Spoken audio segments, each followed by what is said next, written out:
Consulate കേന്ദ്രീകരിച്ച് നടന്ന നയതന്ത്ര സ്വർണ്ണക്കടത്ത് കേസ് കേരള രാഷ്ട്രീയത്തിലും ഭരണസിരാ കേന്ദ്രങ്ങളിലും വലിയ പ്രകമ്പനങ്ങൾ സൃഷ്ടിച്ച ഒന്നായിരുന്നു.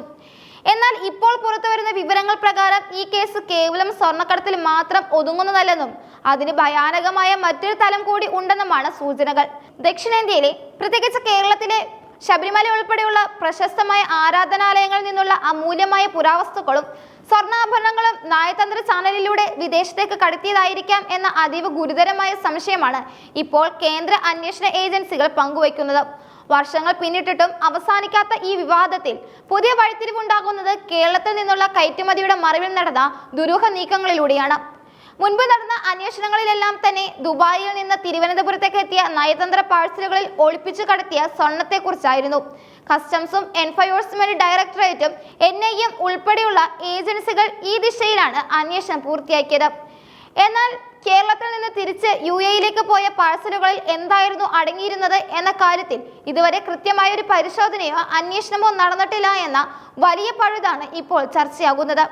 ഈ പാഴ്സലുകൾക്ക് പിന്നിലെ രഹസ്യങ്ങൾ തേടിയിറങ്ങിയ ഉദ്യോഗസ്ഥർക്ക് ലഭിക്കുന്ന പ്രാഥമിക വിവരങ്ങൾ ഞെട്ടിപ്പിക്കുന്നതാണ്.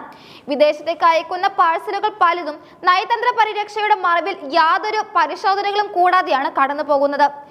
ഈ പഴുതുപയോഗിച്ച് ശബരിമലയിലെ പുരാവസ്തുക്കൾ മുതൽ ദക്ഷിണേന്ത്യയിലെ പുരാതന ക്ഷേത്രങ്ങളിൽ നിന്നുള്ള വിഗ്രഹങ്ങൾ വരെ കടത്തിയിട്ടുണ്ടാകാമെന്നാണ് ഏജൻസികൾ സംശയിക്കുന്നത്. കേരളത്തിൽ പുരാവസ്തു തട്ടിപ്പുകാരും വിഗ്രഹക്കടത്ത് മാഫിയകളും സജീവമാണെന്നത് നേരത്തെ തന്നെ തെളിയിക്കപ്പെട്ട കാര്യമാണ്.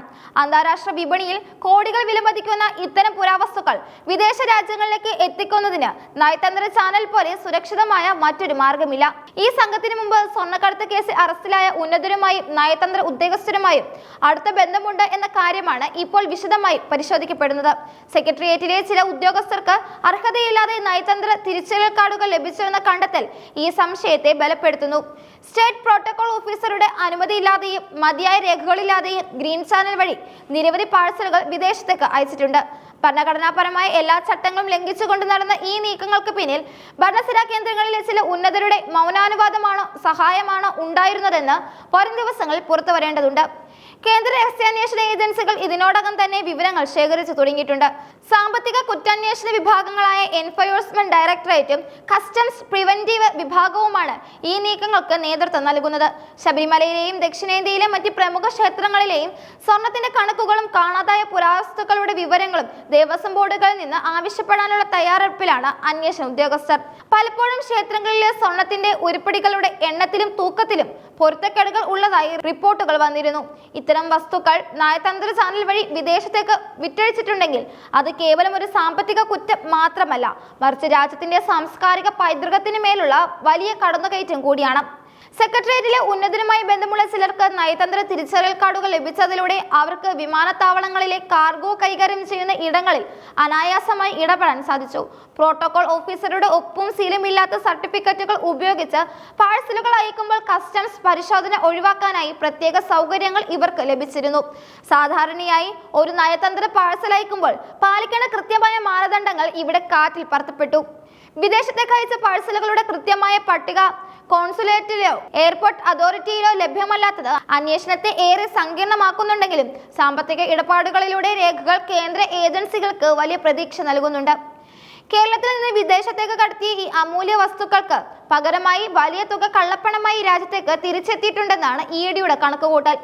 ഇതിന്റെ പ്രാഥമിക തെളിവുകൾ ലഭിച്ച ഉടൻ ഔദ്യോഗികമായി പുതിയ കേസ് രജിസ്റ്റർ ചെയ്യും. സ്വർണ്ണക്കടത്ത് കേസിലെ പ്രതികളായ സ്വപ്ന സുരേഷ്, സരിത്ത് എന്നിവർക്ക് പുറമെ മറ്റ് ഉന്നത ഉദ്യോഗസ്ഥരിലേക്കും അന്വേഷണം നീളുന്നതോടെ കേരള രാഷ്ട്രീയത്തിൽ പുതിയൊരു കൊടുങ്കാറ്റ് കൂടി രൂപപ്പെടുകയാണ്. കോൺസുലേറ്റിലെ മുൻ ജീവനക്കാരെയും അക്കാലത്ത് പ്രോട്ടോകോൾ ഓഫീസിൽ ചുമതലയുണ്ടായിരുന്നവരെയും വീണ്ടും ചോദ്യം ചെയ്യുന്നതോടെ നിർണായകമായ പല രഹസ്യങ്ങളും പുറത്തുവരുമെന്നാണ് സൂചന. ദക്ഷിണേന്ത്യയിലെ ക്ഷേത്രത്തിൽ നിന്നുള്ള വിഗ്രഹങ്ങളും പൂജാവസ്തുക്കളും മോഷ്ടിച്ച് ആഗോള മാർക്കറ്റിൽ വിൽക്കുന്ന അന്താരാഷ്ട്ര ക്രിമിനൽ സംഘങ്ങളുടെ കണ്ണിയാണോ ഇവിടുത്തെ സ്വർണ്ണക്കടത്ത് പ്രതികളെന്നും കേന്ദ്ര ഏജൻസികൾ സംശയിക്കുന്നുണ്ട്. മുൻപ് തമിഴ്നാട്ടിൽ നിന്നും കർണാടകത്തിൽ നിന്നും വിഗ്രഹങ്ങൾ കടത്തിയ കേസുകളിൽ പിടിക്കപ്പെട്ടവരുടെ വിവാദങ്ങൾ നിലവിലെ കേസിലെ പ്രതികളുടെ ഫോൺ രേഖകളുമായും യാത്രാരേഖകളുമായും ഒത്തുനോക്കുന്നുണ്ട്. രാജ്യത്തിന്റെ സുരക്ഷയെയും ആചാരങ്ങളെയും നേരിട്ട് ബാധിക്കുന്ന ഈ വിഷയം അതീവ ഗൗരവത്തോടെയാണ് കേന്ദ്ര സർക്കാർ വീക്ഷിക്കുന്നത്. ശബരിമല ഉൾപ്പെടെയുള്ള ആരാധനാലയങ്ങളെ കേസിന്റെ ഭാഗമാക്കുന്നത് വലിയ ജനശ്രദ്ധ ആകർഷിക്കുമെന്നതിനാൽ അതീവ ജാഗ്രതയോടെയാണ് അന്വേഷണ ഏജൻസികൾ നീങ്ങുന്നത്. കേരളം ഇതുവരെ കണ്ടിട്ടില്ലാത്ത വലിയൊരു പുരാവസ്തു സ്വർണ്ണക്കടത്ത് മാഫിയയുടെ അഴിമതിയുടെ വേരുകൾ അറുക്കാൻ ഈ പുതിയ അന്വേഷണത്തിന് കഴിയുമെന്നാണ് ജനങ്ങൾ പ്രതീക്ഷിക്കുന്നത്.